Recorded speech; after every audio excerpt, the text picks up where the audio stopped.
The assassin.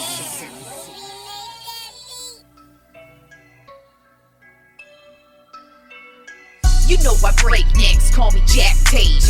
I have no regrets while your life is fading.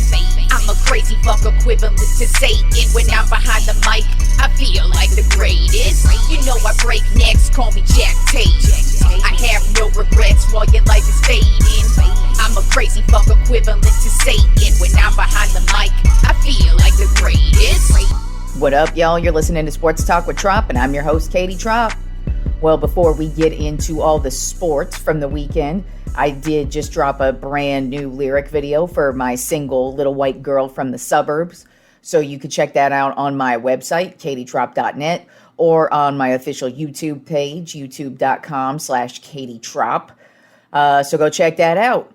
But now let's get into the sports, everybody. Get your trash cans ready because we have us a World Series champion, and that would be the cheating Houston Astros. That's why I said get your trash cans ready. Although this time around, it sounds like they did not cheat. I did not hear any trash cans, at least from what I could tell. It looks like they did this the right way for once, so congratulations to them.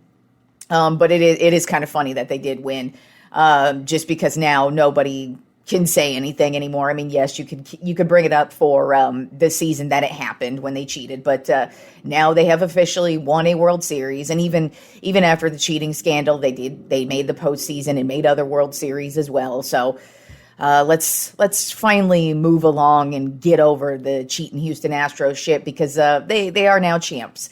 And so let's take it back to this weekend, and when they won, they ended up winning in Game 6, just like I thought they would.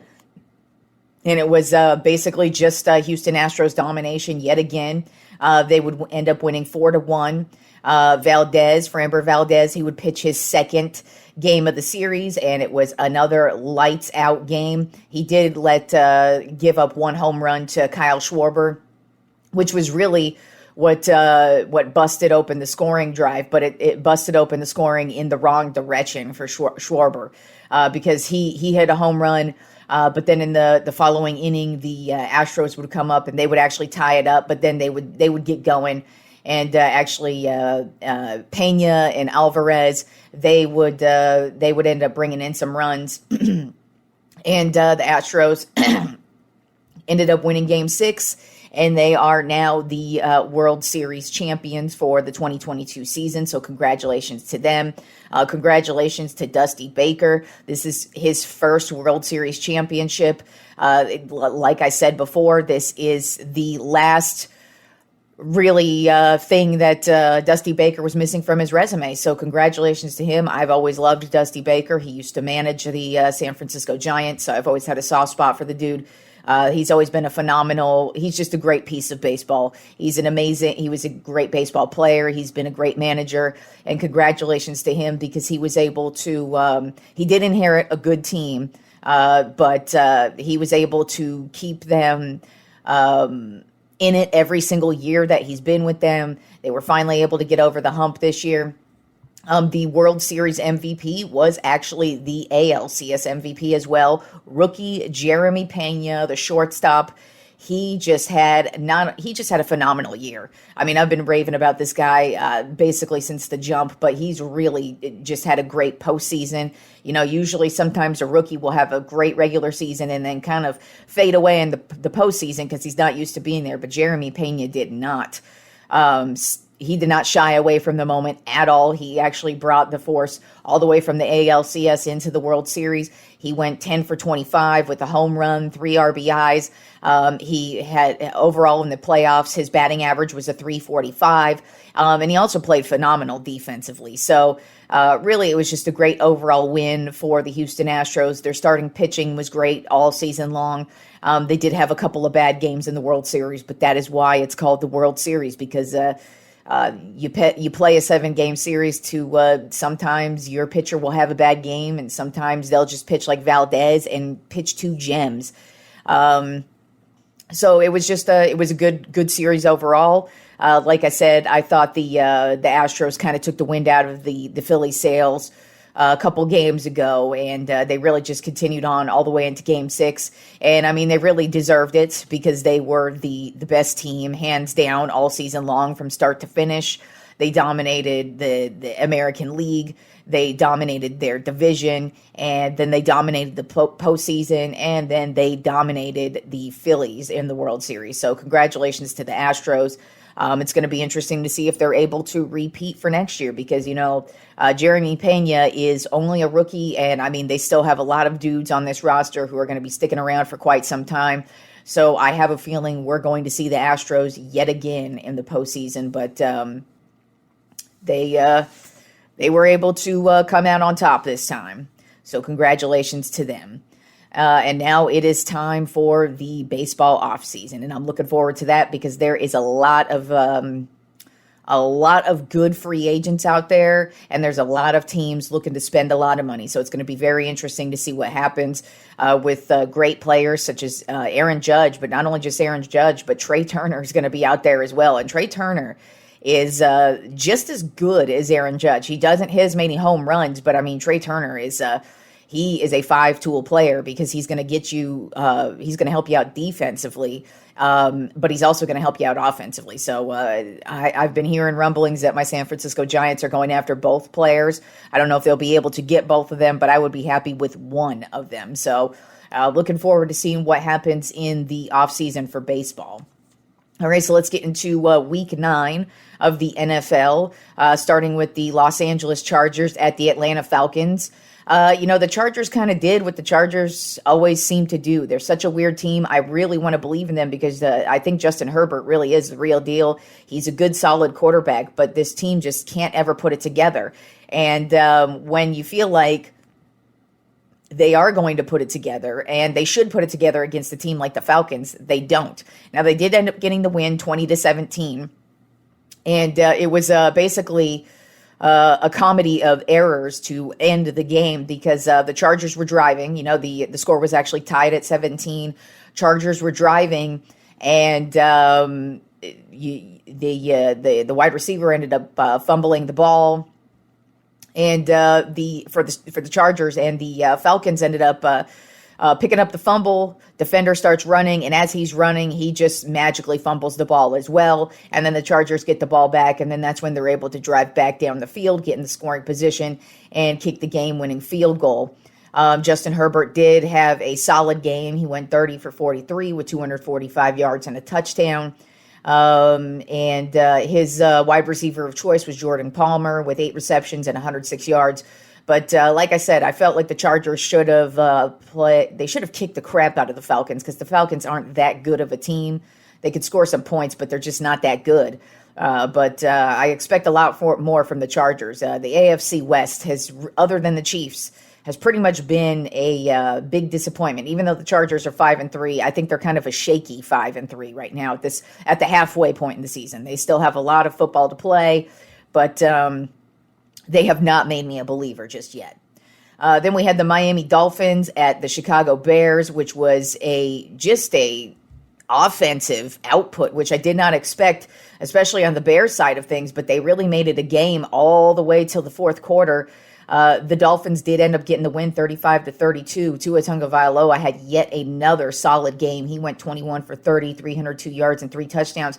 But Justin Fields, man, he is also just killing it. He seems to, it really sucks because the Bears really need to get him some help. If they just get him even a halfway decent offensive line, get him a couple of solid wide receivers, and I'm telling you, this Chicago Bears offense would look really good just because Justin Fields is the real deal. He kind of reminds me of Lamar Jackson. So we'll see what happens if the Bears are able to, because obviously what the Bears are able to do will not come to fruition till next season, because they're not going to be a good team the rest of this year. But it's going to be interesting to see what they do in the future. I hope they're able to put something together because it's going to suck if they waste the amazing talent of Justin Fields because he did solid through the air, but yesterday he actually broke Michael Vick's record for most rushing yards by a quarterback in a game. He had 15 carries for 178 yards and a touchdown, so he just was killing it. Tyreek Hill also had a great game for the Miami Dolphins, 7 receptions, 143 yards and a touchdown. So this was just an offensive battle back and forth between both teams, and the Dolphins were just able to come out on top in the end. Then the Carolina Panthers were at the Cincinnati Bengals. This went just about as expected. The Bengals kicked the crap out of the Panthers, 42-21. Joe Mixon went off. He had 22 carries, 153 yards, 4 touchdowns, but he also had a total of 5 touchdowns because he had another touchdown through the air, receiving touchdown. Joe Burrow had a very, very good game. He went 22 for 28, 206 yards and a touchdown. So that's an extremely efficient game right there from Joe Burrow. And the Cincinnati Bengals offense is just rolling right now. They may have laid an egg last week, but I still expect them to be a very competitive team all the way till the end. Then a very shocking and weird game. The Green Bay Packers at the Detroit Lions. The Green Bay Packers are currently now on a 5-game losing streak. They lost to the Detroit Lions 15-9. So yes, it was an ugly game from both teams.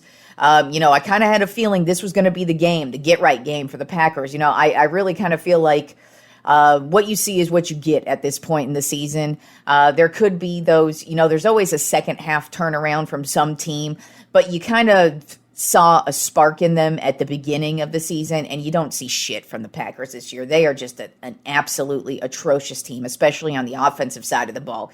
And Aaron Rodgers did not have a good game at all. He had a couple of interceptions. He went 23 for 43, so he had to throw the ball a lot. And it just was a very, very weird game from the Packers. And the Lions, there's nothing really to say good about them, but they did get the win, and they were finally able to end their, 5-game losing streak. So, this season for the Packers is just getting longer and longer, and so it's going to get longer, too, because they've got the Cowboys coming to town. And that defense is coming off of a bye week. So I really have a feeling Micah Parsons and DeMarcus Lawrence are going to feast against the Green Bay Packers coming this week. Then another, the weirdness happened today. So the Indianapolis Colts at the New England Patriots. The New England Patriots just dominated the Colts 26-3. Mac Jones had a solid game. He went 20 for 30, 147 yards and a touchdown. But the weirdness was today. The Indianapolis Colts fired their coach, Frank Reich, which I'm not shocked by. I actually had a feeling that was going to happen at some point, whether it be in the middle of the season or at the end of the season, just because, it is now his 5th season. I will say I don't think he was really given a fair shot, given that every season he had a new starting quarterback. And if you don't have consistency at quarterback, you have no shot. To me, this is just, you got to kind of question if Jim Irsay is back popping the pills again, because he is making some random ass decisions this entire season. I mean, it started with, he immediately got rid of Carson Wentz in the offseason, and he just kind of put him on blast in the offseason, and then they traded for Matt Ryan, who I did not think was going to be a much better option than Carson Wentz. Then they bench Matt Ryan, and now Ellinger is the starting quarterback. And then they fired their offensive coordinator last week, and now you fire Frank Reich this week. And it just kind of feels like Jim Irsay is just reaching for anything. That guy's out there, and it just kind of sucks for the Colts because they have a solid foundation when it comes to their defense and their running game, and they have an okay receiving core. They definitely need some help on the offensive line, but they've always just needed a starting quarterback, and I kind of feel like they needed to give Carson Wentz at least one more year, just because, like I said, Frank Reich has really had a different quarterback every single year of his time with the Colts. So I don't think he was really given a fair shot, but that's just kind of what happens when you have a weirdo owner like Jim Irsay. Then the Buffalo Bills were at the New York Jets, And this was a really shocking game from the Buffalo Bills, not from the Jets. The Jets are a very scrappy team. I'm not surprised that they made this a really good game. As a matter of fact, they ended up getting the win 20-17. What was really shocking to me is just the way Josh Allen played. Now, of course, you're not going to have a perfect game every single game. You're going to have bad games. But this was just a really bad game from Josh Allen. He made some really poor decisions. The 2 interceptions he had were just awful, especially the one in the red zone in the first half. That one was just a really bad interception. I kind of feel like if he had not thrown those interceptions, they would be on the opposite end of the spectrum on this one, and they would have gotten the win, probably 20-17. But it was just a very, very weird second half from the Bills, especially, which I would guess is kind of the theme of their season, is where they start out the first half really good. They're blowing you up, just scoring touchdowns here and there. And then the second half, they kind of take the foot off the brake. So that I feel like that's something they really need to work on the second half of the season. They're still a really good, solid team. This was a division battle against the Jets, who are, like I said, are a scrappy team with great defense. I mean, you give it up to the Jets because even though Josh Allen had a bad game, they were the reason why he had a bad game, and they really confused him. They really had him running around, and they were able to get some turnovers, and that's what you need to do against the Bills in order to succeed. And so shout out to the Jets. I don't think they're a Super Bowl bound team, but they're definitely going to be a team that's scrappy, that plays hard, and definitely makes a playoff run towards the end of the season. Then we had the Minnesota Vikings at the Washington Commanders, and this was just another solid game from the Vikings. They don't seem, they have a really good offense and they can score a lot of points, but they just tend to have a lot of really close games, but they still win those close games. And hey, they're 7-1 now. They got this win. They won 20-17. They ended up taking the ball down the field on the last drive and kicking the game-winning field goal and getting the win. Definitely a win they wanted to get. Kirk Cousins had a solid day. He went 22 for 40, 265 yards and 2 touchdowns. And then Justin Jefferson, he had a monster game, 7 receptions, 115 yards and a touchdown, and just another solid win from the Vikings. They just keep rolling. They just keep winning. And they're looking more and more legit each and every week. Although this next month is going to be a real test for them because they do have some really good teams coming up. I believe they play the Bills this week. Then they have the Cowboys the following week. And then they have a couple of other really solid teams. And then, of course, they have all their division matchups. So it's going to be a difficult second half for the Vikings. But it's good for them that they've at least padded the first half with a bunch of wins on the off chance they go on a losing streak at some point in the second half. But right now, I think they're a really solid team, especially on the defensive side of things, because that was really where the questions lied for them. But right now, they're looking really good, and Kirk Cousins has really toned it down with the interceptions and the mistakes, and he's being a really solid game manager right now.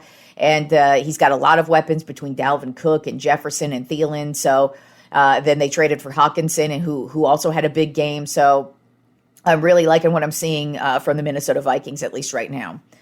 Then another weird game, the Las Vegas Raiders at the Jacksonville Jaguars. Raiders came right out the gate, had a 17-0 lead. Then the Jaguars started to score some points, and then we go into halftime, 17-10.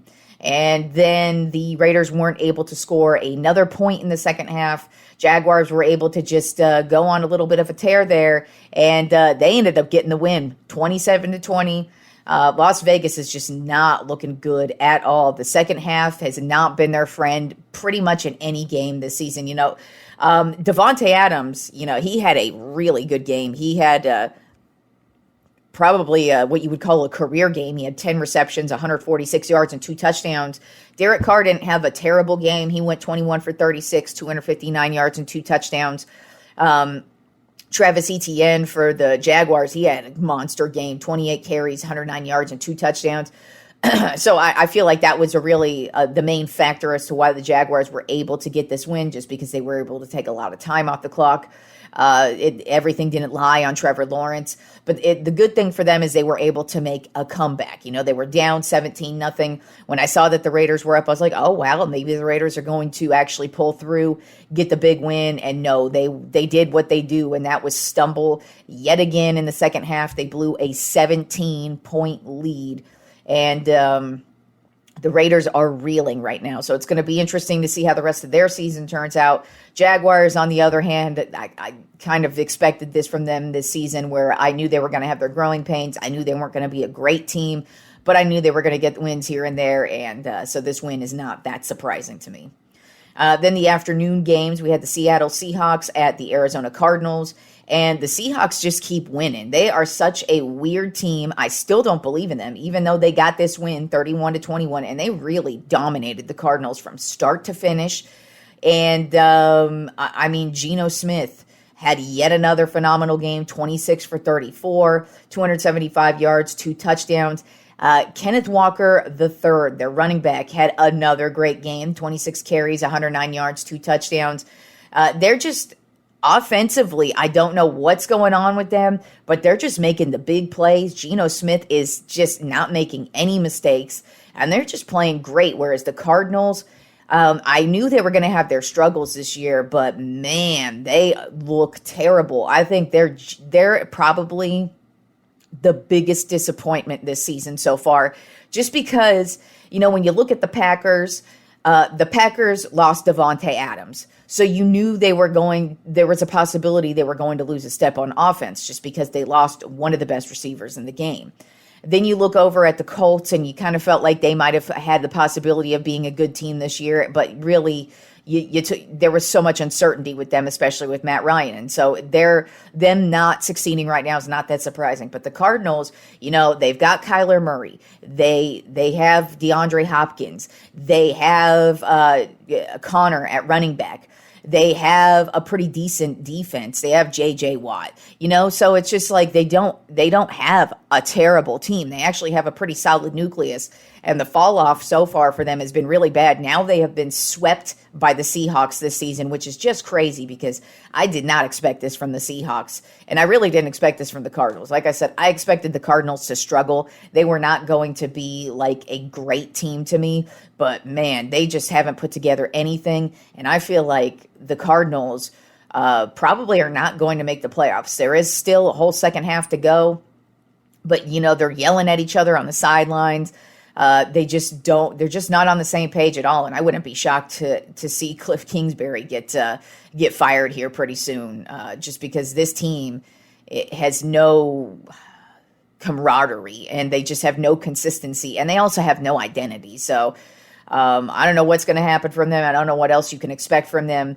But the Seahawks, they are rolling, and I did not expect that at all. And good for them. Then the last afternoon game was the Los Angeles Rams at the Tampa Bay Buccaneers, which was a total snooze fest for the majority of the game. You know, the first half was pretty quiet, went into halftime with the Rams lead 7-6. And then it really didn't get going until the fourth quarter, when the Buccaneers finally started to get it going. It was a really weird sequence of events, because the Buccaneers, first of all, these wide receivers for the Buccaneers really got to learn how to make some catches, because they had six dropped passes yesterday that would have made a huge difference in the game.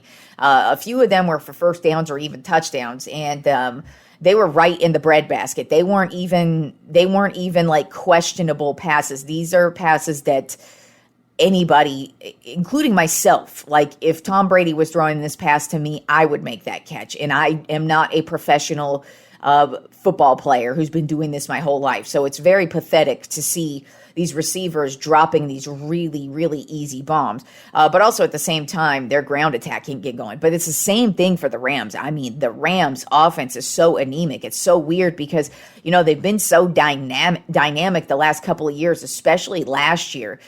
So it's really weird to see that, like, Cooper Kupp is still getting production, but other than him, the offensive line is absolutely horrible. Matt Stafford barely has any time to get going. The ground attack is horrible, but I kind of expected that because they've never had a number one running back, which is what they really need to work on with this team. But I mean, they're just anemic on the offensive side of the ball.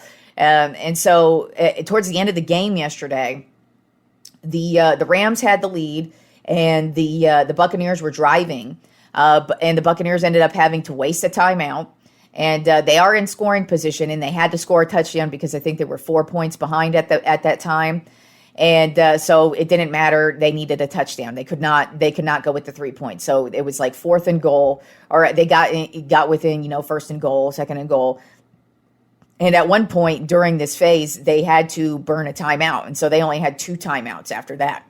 And they ended up not converting. And of course, on this drive as well, one of those drop passes was a touchdown in the end zone. I believe it was Scotty Miller who dropped it. So it was a horrible drop pass. And basically at this point in the game, what you're thinking is the Rams should easily win this game, because what should happen is they should just run the ball the next 4 downs and get the Buccaneers to blow their last 2 timeouts, and the clock should run out, and boom, that's it. But not only do you have Tom Brady on the other side of the ball, but you do have a team and players that are capable of putting it together at the end.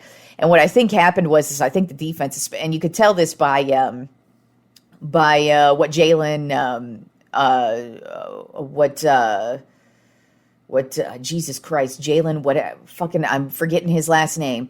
Jalen Ramsey from the Rams. He said it yesterday after the game that he was kind of stunned that the offense basically didn't do their job, and they didn't because they left 45 seconds on the clock for Tom Brady. Tom Brady drove right down the field in 30 seconds. The receivers they made the catches that they needed to make, and they were able to get down the field, and they were able to score and get the win. And Tom Brady, he had a phenomenal game, 36 for 58. Yeah, he threw it 58 times. This is a fucking 45-year-old dude, and he threw the ball 58 times yesterday.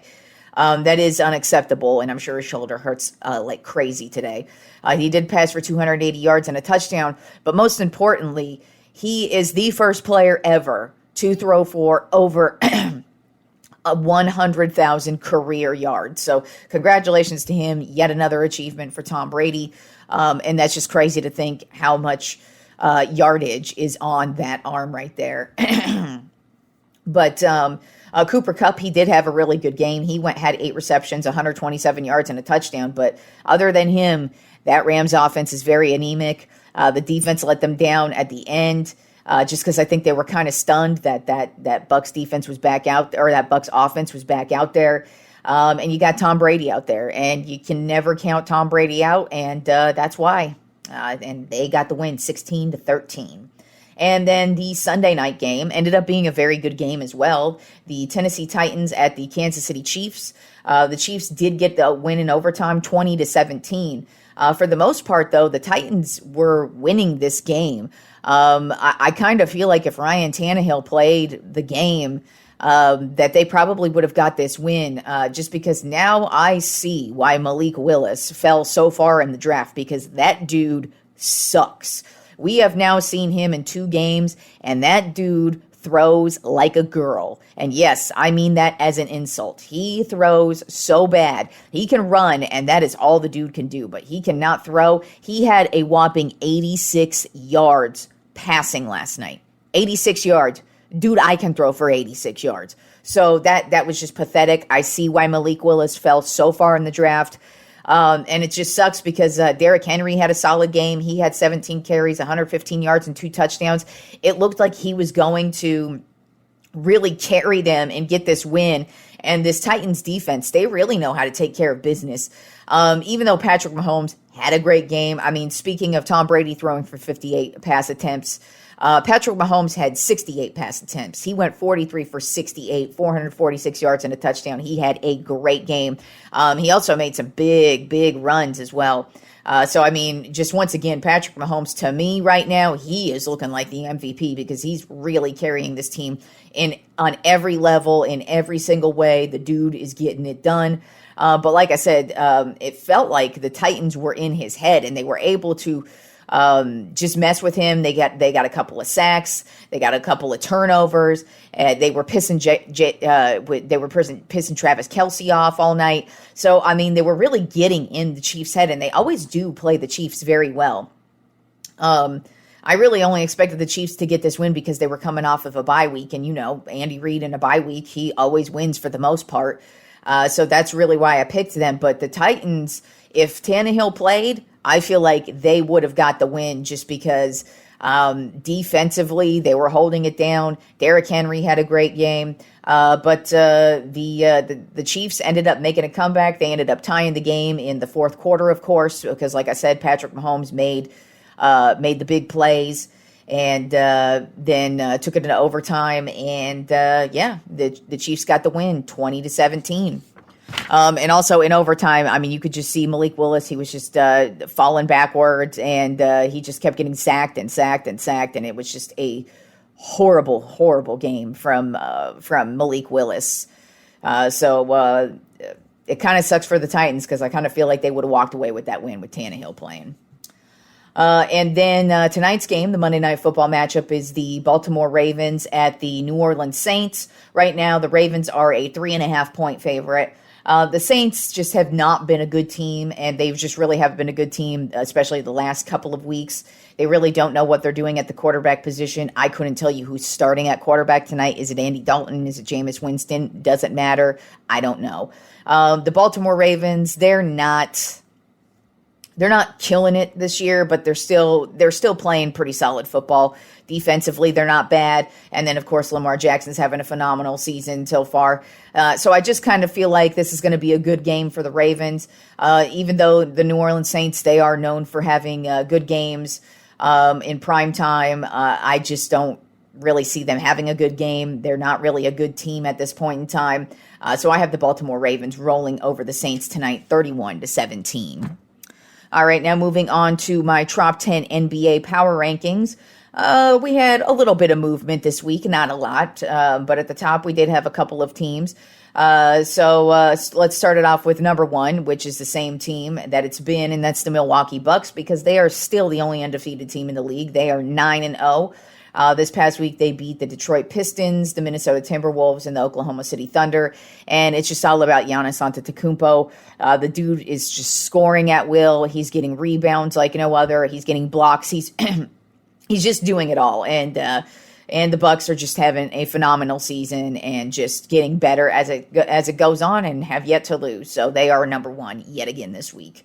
Then at number 2 on my Tropp 10 NBA power rankings, I have the Cleveland Cavaliers, who are currently on an 8-game winning streak. They are 8-1 on the season. This past week, they played the Boston Celtics, the Detroit Pistons, and the Los Angeles Lakers, and they beat all 3 of them. Donovan Mitchell, he's just made all the difference, as I expected him to, because they have a really young nucleus with the Cavaliers. You could tell last year they were really starting to get it going, and they really just needed a player like Donovan Mitchell to plug it in and be that spark plug to put it all together. And he really has done that. And then also Darius Garland, he's really been stepping it up this season as well. So the Cavaliers are looking really good so far.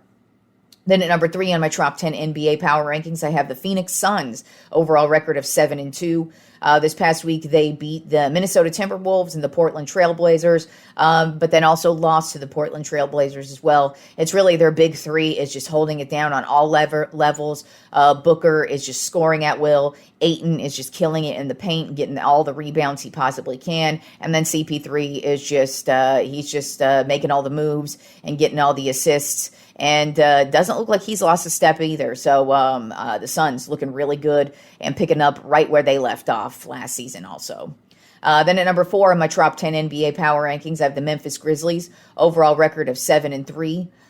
This past week, they beat the Portland Trailblazers, the Charlotte Hornets, and the Washington Wizards. And this team's just all about Ja Morant. The guy, talk about Giannis having a great season. Ja Morant's also having a phenomenal season this year so far. He's just killing it with the scoring, and he's basically doing everything for the Grizzlies right now.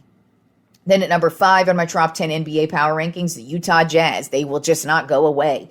Currently, they are 8-3 on the season. They started off the week with a loss to the Dallas Mavericks, but then they picked it up with a couple of wins against the Lakers and the Clippers. And it's just really weird because I really expected this team to have a huge fall off because you trade away your top 2 players, and you really expect them to not be this good. I have a feeling they're going to fall off at some point. But right now they have not. Definitely led by Lauri Markkanen. He's having a great season. And then Mike Conley, the journeyman, he just is continuing to be great everywhere he goes as well. So Utah Jazz still in my top 10. Then at number 6 on my top 10 NBA power rankings, I've got the Portland Trail Blazers. Overall record of 6-3. This past week, they beat the Phoenix Suns, but then they also lost to the Phoenix Suns and lost to the Memphis Grizzlies. And they're just really having an all-around good season from pretty much everybody on the team. The nucleus has put it together. They have a couple of guys really stepping it up.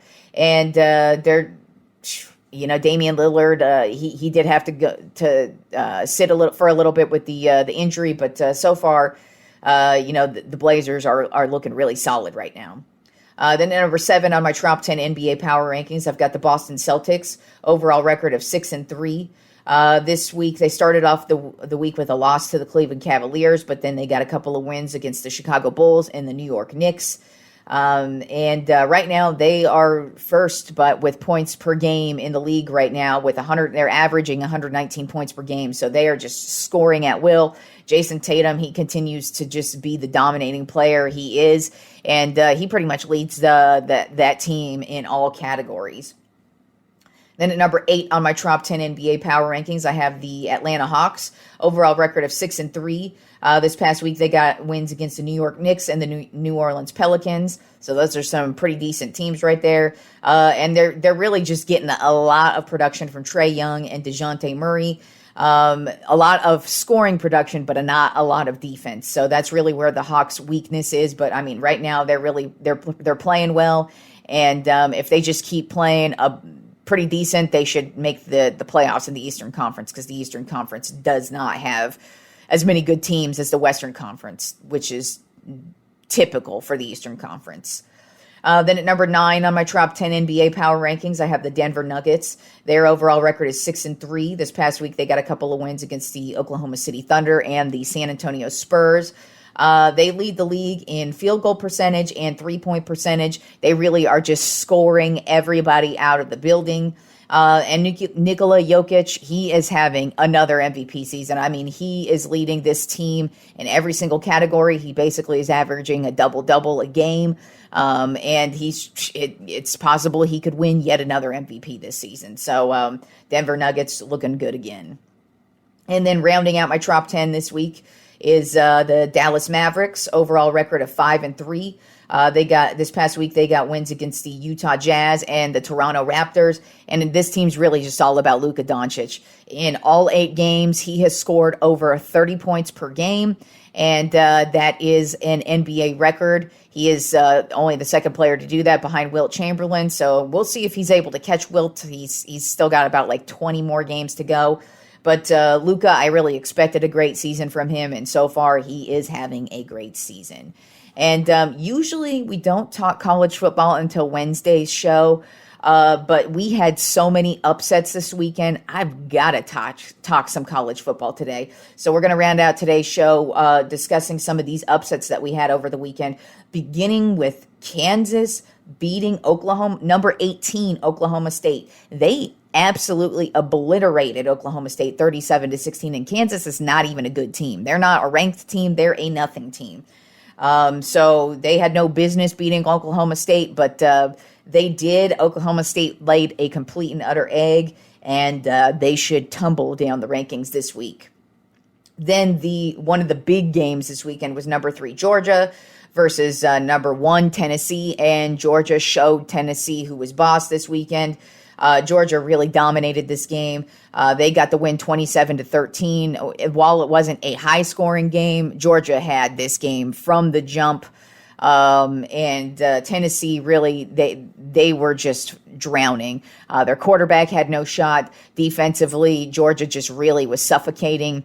And then offensively, they were just able to do enough to score and get some points. And really, they ran away with this game, and they showed them that Tennessee, you ain't for real. So we're going to have some major shakeups in the top four this week in college football.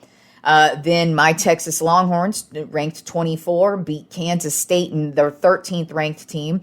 They were not favored in this game, and they actually, for the most part, they dominated this game. It was a close score at the end. They got the win, 34-27. So hook 'em horns, motherfuckers. But Kansas State, they just didn't really look good from the jump, but Texas did what Texas does, and this is something that Texas really needs to improve upon is the second half. They're able to get it going in the first half, but then the second half, they just start laying an egg, especially on the defensive side of things, and they start giving up all the tackles and the runs, and then the opposing team slowly starts scoring some points. And they did almost give this one up, but they did get the win, and it was nice to see because Kansas State is ranked 13, and so they should also take a tumble in the rankings this week. Then the other big game this weekend was 10th ranked LSU against 6th ranked Alabama, which ended up being an insane game. LSU got the win in overtime, 32-31. Basically, what ended up happening is LSU scored the touchdown, and they opted to go for the 2-point conversion rather than the field goal. They converted on the 2-point conversion, got the huge win against Alabama. The great thing about this is that this is probably going to be the first time in forever that we will not have to see Alabama in the college football playoff, because I kind of feel like now they have 2 losses. I mean, anything can happen because some of these other teams at the top could start losing, but fingers crossed that this means we finally don't have to see Alabama in the postseason. I don't care whether they win or lose the national championship. It's just like so annoying to see Alabama there every year. So it's going to be nice to hopefully not see them up there this year. But, it's always still a possibility. But this was a big win for LSU and a big loss for Alabama. But it was a crazy game. It was back and forth, and ballsy move by LSU to go for that 2-point conversion, and they got it. And then the last upset of the weekend was Notre Dame over number 4 Clemson. Notre Dame dominated Clemson 35-14. They really held it down defensively. They had a big special teams. I think it was a block punt for a touchdown. They didn't really do a whole lot offensively, even though they did outscore them a lot. This was mostly on the defense and the special teams. And then just Clemson, they really are anemic offensively. And since they were ranked 4, this is definitely going to shake things up in the college football playoff rankings this week. So we'll see where we're at Wednesday with the college football rankings and see what the playoff looks like. And enjoy the rest of the week of sports, and I will talk to you guys on Wednesday.